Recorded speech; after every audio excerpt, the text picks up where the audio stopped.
What has she been named? She is Belle, after her mother. Dido, Elizabeth Belle, Lindsay. She takes your name. I am not ashamed. A white army officer brought his illegitimate daughter home, but the moment his uncle and aunt saw the girl's skin color, they were completely stunned. She is black. She is my blood. But she is black. A detail you chose not to share with us. Have some sense of propriety, boy, and understand what it is you are asking. She is a mulatto. The man begged them. She was his only child. Her mother had already passed away, and he was about to leave for war. He had no one else. He asked only one thing, that they treat her fairly. In the end, his kind-hearted uncle gave in. Before leaving, the man knelt down, kissed his daughter on the forehead, and promised he would always love her. Then he walked away, with a heart full of regret. The girl's name was Belle. After her father left, Uncle Andre and Aunt raised her with great care. The aunt had never been able to have children of her own, so she treated Belle like her own daughter. They also adopted another niece, Anne. The two girls grew up together, surrounded by comfort, protection, and love. To them, each other was their entire world. But tradition never truly left this house. No matter how equal their lives seemed, whenever guests arrived at the estate, Belle had to hide in the study. She was never allowed to sit at the dinner table. One day, Andre called Belle into the study. He delivered the worst news of her life. Her father had died heroically on the battlefield. Belle collapsed in grief. But before his death, her father had left all his property to her. That night, Anne tried to comfort her. "You lost your father," she said, "but you gained an inheritance, a future. My father died without ever admitting I existed. I have nothing." That evening, Andre hosted a grand dinner for the Duke of Mansfield. Anne chatted happily with the Duke's eldest son, James. Meanwhile, Belle sat alone outside, watching through the windows. After dinner, the guests gathered in the drawing room. That was when the Duchess saw Belle for the first time. The moment she noticed her skin color, her words turned sharp, filled with quiet contempt. Andre calmly introduced Belle anyway, doing his best to ease the tension. Later, Anne excitedly told Belle that James would inherit most of the family fortune, and that he seemed very interested in her. But James looked at Belle with open prejudice, cold, dismissive. His younger brother Charles, however, couldn't take his eyes off her.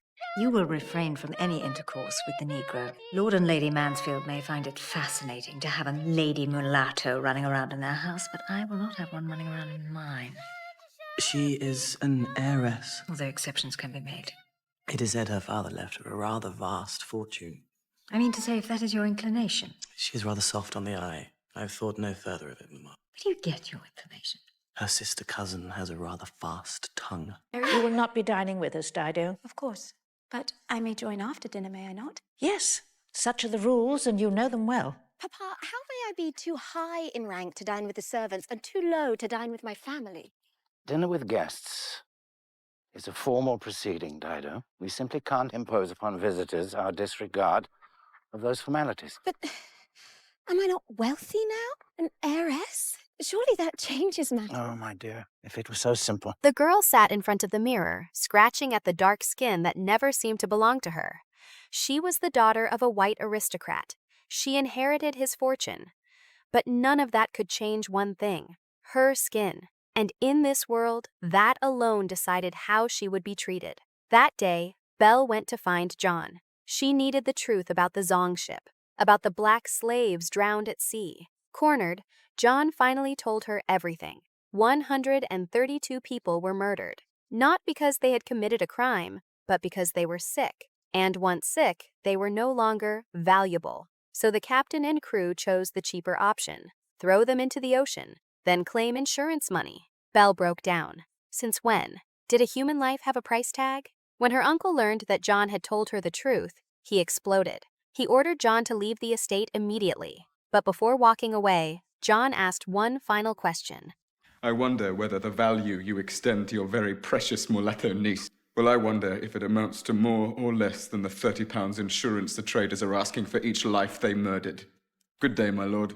Find yourself in her vicinity again, and I will make you rue the day you ever set eyes on me. At 20 years old, a young woman should be entering society, but Belle was excluded again. To them, she was a problem. Too rich to marry a common man, too dark-skinned to be accepted by high society. No one would want her, and no one deserved her money. So they decided, Belle would stay at the estate forever, safe, fed, alone.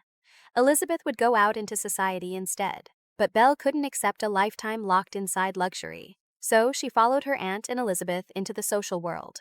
Her uncle didn't stop her. I am not Lady Mary. I am not an unwanted maid. Lady Mary is too old to continue in charge of the house. You may take up your duties on your return. Are you punishing me? Punishing you. You are most cherished, most loved. Belle had never attended a single high society ball, not because she didn't want to, but because she was afraid. Afraid that the moment she walked in, her skin color would speak before she ever could. But after coming of age, she wanted, just once, to stand under those chandeliers herself. That night, the Duchess invited the Lord Chief Justice's family to dinner. Among the guests was her second son, Charles. From the very first glance, he was drawn to Belle, yet he didn't dare approach. He could only watch her from across the room, until his father noticed. After a quiet word from the Duke, She cannot know your thoughts unless you offer them to her. Charles finally gathered the courage to step forward. Belle was stunned. See how my heart beats. I am utterly taken with you, Miss Lindsay. Despite such pronounced protestations from your brother. He cannot overlook your mother's origins as I do. Foolish. Why should anyone even pay her regard when your better half has equipped you so well with loveliness and privilege? She never imagined someone would pursue her. Even more shocking, he couldn't accept her mother's background, and that was something Belle would never be ashamed of. In that moment, her disappointment was complete. Later that evening, Belle ran into John. She anxiously asked about the Zong ship case. John told her he was no longer fighting alone. Every law student at the academy had joined him. They were putting pressure on the insurance company together, because a human life has no price. Free or enslaved, no one should ever be measured in money. Belle was shaken. For the first time, she felt a soul standing beside her.